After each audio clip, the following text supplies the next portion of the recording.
Good.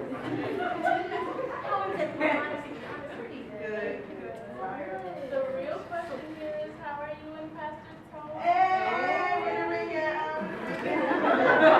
Oh my gosh, guys, no, we are so good. Honestly, we are so good. Ha! Good. No, the only thing good about my marriage is how good I'm gonna get him back for cheating on me. How dare he? I'm a woman of God. I do things right. I treat him right. See, right now, all I want to do is put his things in a box to the left. I won't stress about this anymore. Being in the same building as him is as painful as someone pulling me limb by limb. I want to lash out. You know, take my lashes out, get my hair done, get that dress from Days of Sin that I still look good, and see if that beautiful man on the second row on Sunday needs some counseling. But who am I kidding? A pastor's wife doesn't act out, does she? But see, nobody sees what goes on behind backstage. When the curtain goes down, the show still goes on. I act. Act like I don't know. Act like it doesn't bother me. But heck, Tony isn't even a part of my vocabulary. He thinks he's slick, but I know all his tricks. He is so predictable. As basic and elementary as the alphabet is with his A, always wanted to be with C. So now B, C, D, E, spin, effing G, H, I, K. It never does stop. Now does it? But that's okay. Keep going. See, soon my time will come. Revenge is a dish best served cold, and since I'm good at honesty, you will regret the day you decided to cheat on me. Temptation is the main course.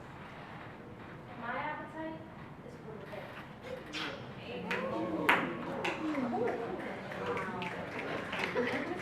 No, but anyway, how are you with any rules?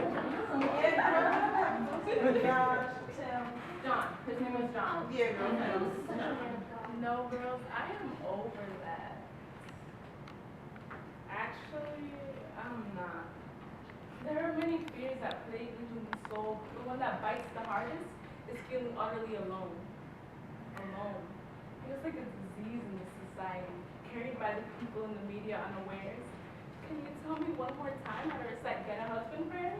I must admit that I'm entranced by the beautiful thought of a lifelong dance with my Prince Charming. I mean, I've already gone through Prince Liar, Prince Cheater, Prince Bozo, Prince Heart Eater, and yet I'm still sometimes overwhelmed by the desire to auction off my heart to any buyer that is willing to caress my soul with empty words and an even emptier heart, because I don't want to be alone.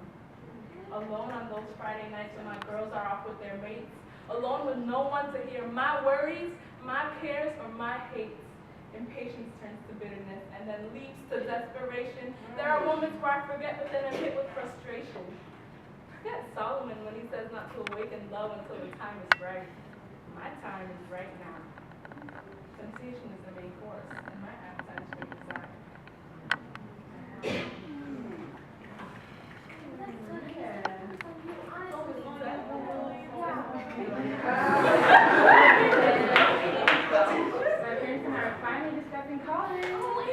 Oh, yes, they were like green baby.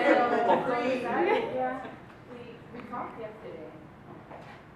Yesterday's conversation gave them hesitation. I told them my dreams.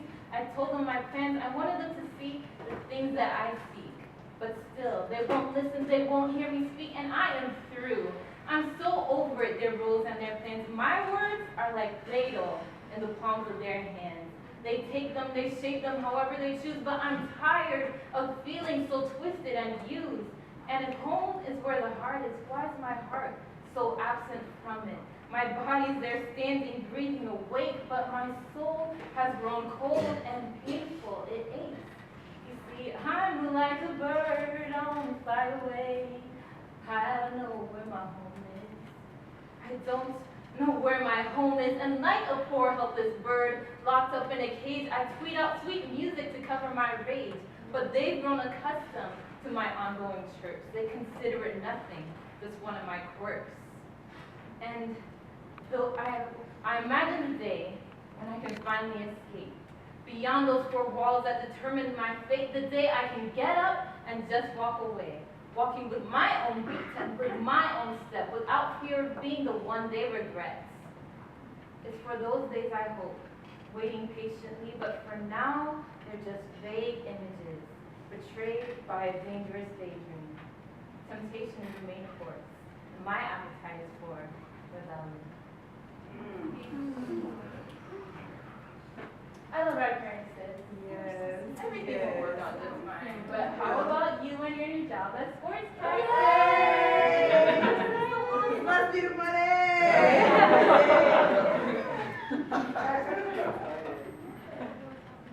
Yeah, I'll be the face on a million screens. I'll be the face on a million screens. As images of reality and fantasy meet at this point, the point where I tell myself that what enters my soul doesn't really affect me. It doesn't really get into me or inside of me, but it does. And as I become intimate with myself, oh my, ooh, and that's not bad to keep secrets quiet in my indecency. I then play like I don't know what I'm doing late night. But shh, don't tell the girls. You two are too loud. I'm trying to tell you my secret. But just like my bed, you too often make too much noise when I'm trying to do what I'm trying to do. Or like the spirit, when he tells me that I'm wrong, and I tell him, shh, be quiet. My girls would call it a obscene obsessions, and others may say that I'm just having self-satisfaction to the full fulfillment. Either way, I asked God what he said. And he told me that I'm sick and I'm suffering from sin addiction. Well, I don't think I'm sick, so I tried to argue with him, but you know he's God. So this was an unwinnable argument. So I went back to the scene to find out the true reality. Coming to find out there's clues and tricks that lead back to telling me that I really am struggling with pornography and masturbation and have come to this. The fact that there's really lust.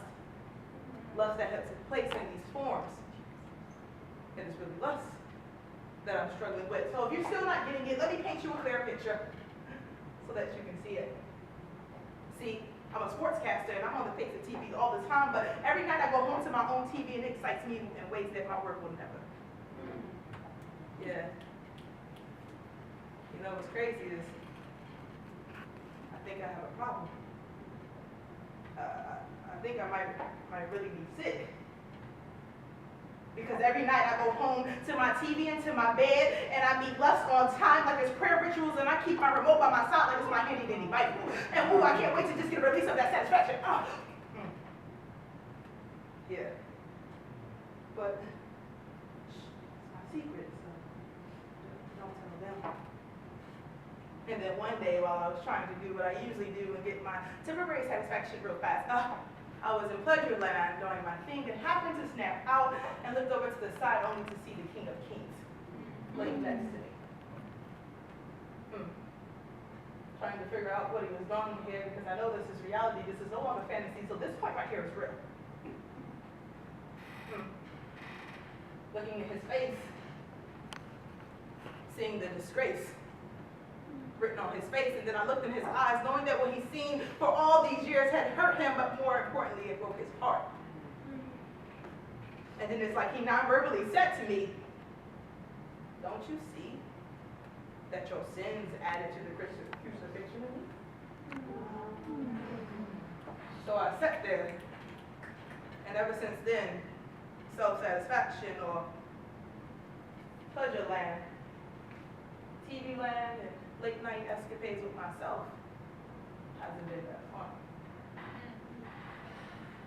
Temptation is the main course, and my appetite is for lust.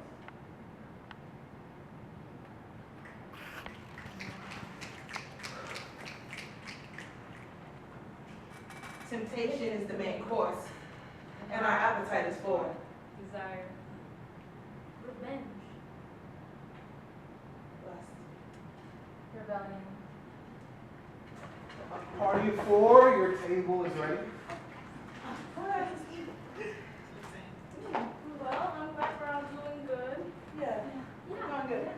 Yeah, Oh, we got it. wait, guys, I forgot something. Okay, girl, perfect. She always forgets something.